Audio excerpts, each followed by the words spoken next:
नमस्कार। कैसे हैं? आशा करते हैं कि आप और आपका परिवार हमेशा सुखी रहे, समृद्ध रहे और स्वस्थ रहे। प्यारे बच्चों, जैसा कि आपको पता है कि कल आपका यूनिट टेस्ट था। सभी बच्चों ने बहुत अच्छी परफॉर्मेंस दी है, इसके लिए आपको बहुत बहुत धन्यवाद।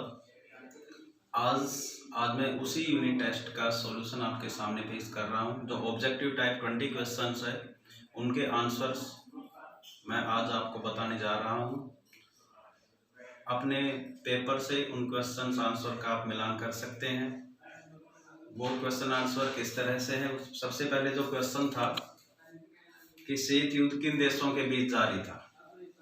कोल्ड वार के बारे में है कि कोल्ड वार शीत युद्ध किन देशों के बीच में जारी था।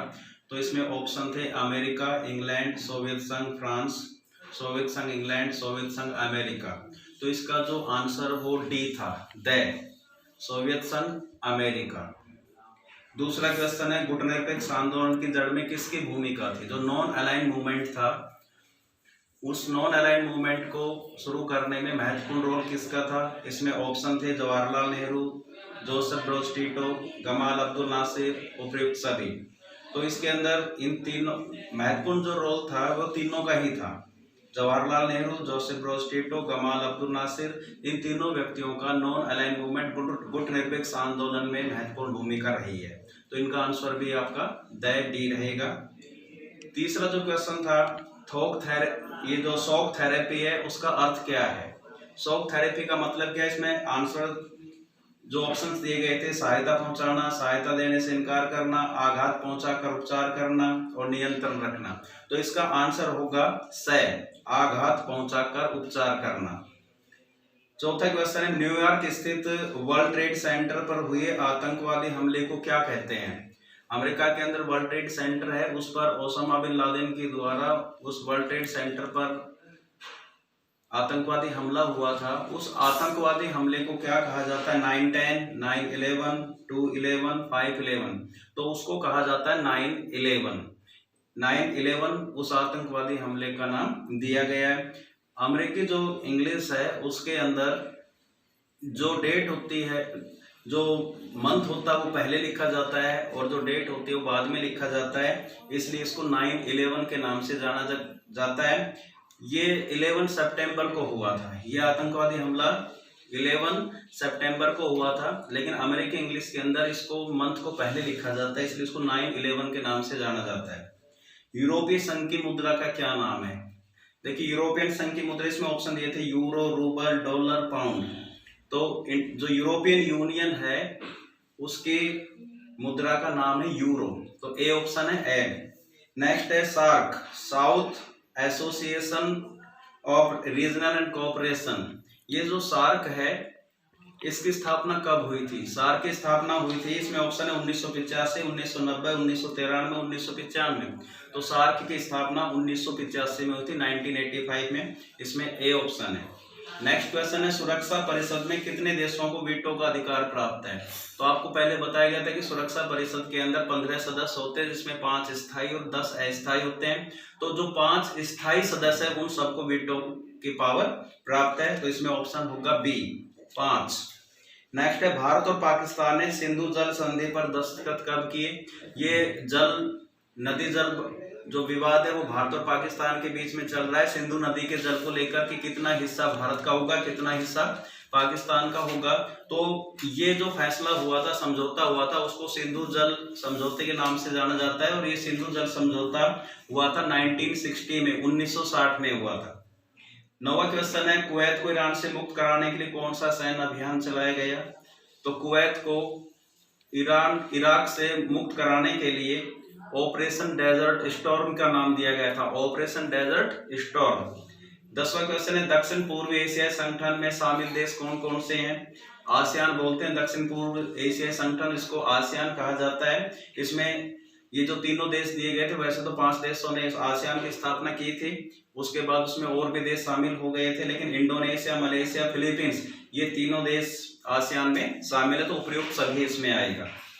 11वां क्वेश्चन है भाग्यवधु से चिर प्रतीक्षित भेंट या टेस्ट विद डेस्टिनी के नाम से किसका भाषण जाना जाता है। जब हमारा देश आजाद हुआ तो उस आज़ादी की मध्य रात्रि को पंडित जवाहरलाल नेहरू ने एक भाषण दिया था, जिसके अंदर उसको कहा, उस भाषण का नाम दिया गया था टेस्ट विद डेस्टिनी। तो ये पंडित जवाहरलाल नेहरू का भाषण था।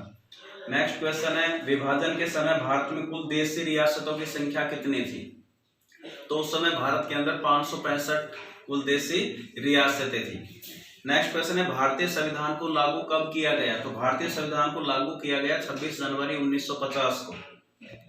प्रथम दो तीन आम चुनाव, 14वां क्वेश्चन है इसमें, 14 क्वेश्चन, प्रथम आम चुनाव में किस राजनीतिक दल का प्रभुत्व बना रहा? तो कौन सी पार्टी जिसने तीनों आम चुनाव जो हुए थे 1951 से 56, 56 से 61, 61 से 66 तक जो इलेक्शन हुए थे, उसके अंदर कौन सी पार्टी का प्रभुत्व रहा? तो वो पार्टी थी कांग्रेस।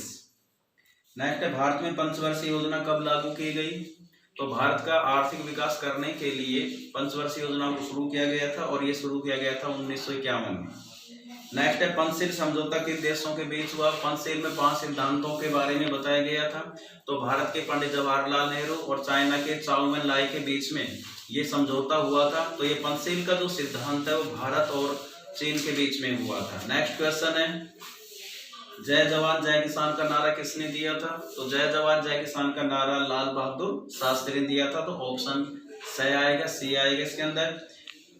18th क्वेश्चन है, अनुच्छेद 356 के अंतर्गत संकट काल की घोषणा की जाती है, क्यों की जाती है? देखो 3 प्रकार की इमरजेंसी होती है, जिसमें 352, 356, 360। 352 के अंदर युद्ध या बाह्य आक्रमण हो जाता है तब लागू किया जाता है। 356 अनुच्छेद के अंदर इमरजेंसी तब लागू की जाती है राज्यों के अंदर संवैधानिक तंत्र की विफलता हो जाती है।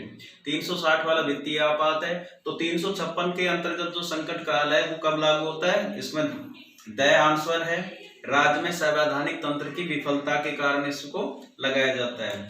आया राम गया राम, मतलब एक पार्टी को छोड़कर दूसरी पार्टी में चला जाना, फिर उस पार्टी को छोड़कर और पार्टी में चला जाना। जो आया राम गया राम का जो मुहावरा है वो किससे संबंधित है? दल बदल से संबंधित है। नेक्स्ट है, योजना आयोग किस तरह की संस्था है? तो देखिए, जो योजना आयोग है ना तो ये असंवैधानिक है, न संवैधानिक है, नहीं अति संवैधानिक है, ये नॉन कॉन्स्टिट्यूशनल है, मतलब गैर संवैधानिक संस्था है।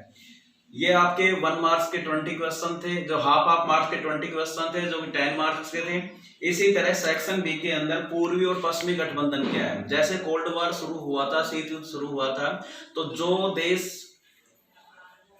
अमेरिका के साथ लगे थे, जिसमें पूर्वी यूरोप के भी देश थे, तो वो अमेरिका के साथ लगे हुए थे, वो नाटो में शामिल हुए थे, उनको हम पूर्वी गठबंधन कहते हैं। इसी तरह से नाटो का मुकाबला करने के लिए सोवियत संघ के जो पश्चिमी यूरोप के देश थे वो सोवियत संघ के साथ लग गए थे, जिसको पश्चिमी गठबंधन का नाम दिया गया था। तो ये पूर्वी और पश्चिमी गठबंधन है। ऑपरेशन डेजर्ट स्टॉर्म क्या है? तो ऑपरेशन डेजर्ट स्टॉर्म कुवैत को इराक से आजाद कराने के लिए ये अभियान चलाया गया था, ताकि, और इसके अंदर अमेरिका की पहल पर संयुक्त राष्ट्र संघ के द्वारा एक संगठित सेना का निर्माण किया गया था, ताकि कुवैत को इराक से आजाद कराया जाए। उस अमेरिकी सैन्य अभियान को ऑपरेशन डेजर्ट स्टॉर्म का नाम दिया गया। अगला मेल बैठाइए, इसमें मैच करना था, जो आपका 22वां क्वेश्चन है। इसमें संपूर्ण क्रांति, गरीबी हटाओ, छात्र आंदोलन, रेल हड़ताल, और इसमें 1 2 3 4 दिए गए, इंदिरा गांधी, जयप्रकाश नारायण, बिहार आंदोलन, जॉर्ज फर्नांडिस। तो ये जो संपूर्ण क्रांति ये संबंधित है बिहार आंदोलन से, गरीबी हटाओ इंदिरा गांधी से है, छात्र आंदोलन ये इसके बिहार आंदोलन जयप्रकाश नारायण से है, और रेल हड़ताल ये जॉर्ज फर्नांडिस से संबंधित है। इसी तरह से अगला क्वेश्चन है, इंस्ट्रूमेंट ऑफ एक्सेशन। जो इंस्ट्रूमेंट ऑफ एक्सेशन है, जब भारत को आजादी मिली तो ब्रिटिश थे, जो अंग्रेज थे, वो यहाँ 565 रियासतों को छोड़कर चले गए थे। तो कुछ ऐसी रियासतें थी जो भारत में विलय नहीं करना चाहते थे, और ये जो इंस्ट्रूमेंट ऑफ एक्सेशन है ये एक विलय पत्र है, जिसमें जो देशी रियासतें थी उसको भारत में शामिल होने के लिए एक विलय पत्र पर हस्ताक्षर करने पड़ते थे। उस विलय पत्र को ही इंस्ट्रूमेंट ऑफ एक्सेशन का नाम दिया गया था। आगे दी इसमें 8वें में क्वेश्चन दिया कि इन 4 देशी रियासतों ने शुरू में भारतीय संघ में शामिल होने का विरोध किया। 4 ऐसी रियासतें थी जो भारत में विलय नहीं चाहती थी। इसमें जूनागढ़ है, मणिपुर है, और हैदराबाद और कश्मीर जो विरासत है वो भारत में शामिल होना नहीं चाहते थे। आगे हम आपको इसमें 4 मार्क्स के क्वेश्चन, 5 मार्क के क्वेश्चन और 6 मार्क के क्वेश्चंस के बारे में हम आपको बताएंगे। आज हमने आपको ऑब्जेक्टिव टाइप और 2 मार्क्स के क्वेश्चंस के बारे में बताया है। आप अच्छी तरह से इसको मिलान कर लीजिए और आपके आंसर शीट में बहुत जल्दी चेक करके आपके जो मार्क्स आपने ऑब्टेन किए हैं वो बहुत ही जल्दी आपको मैं बताऊंगा। Thank you.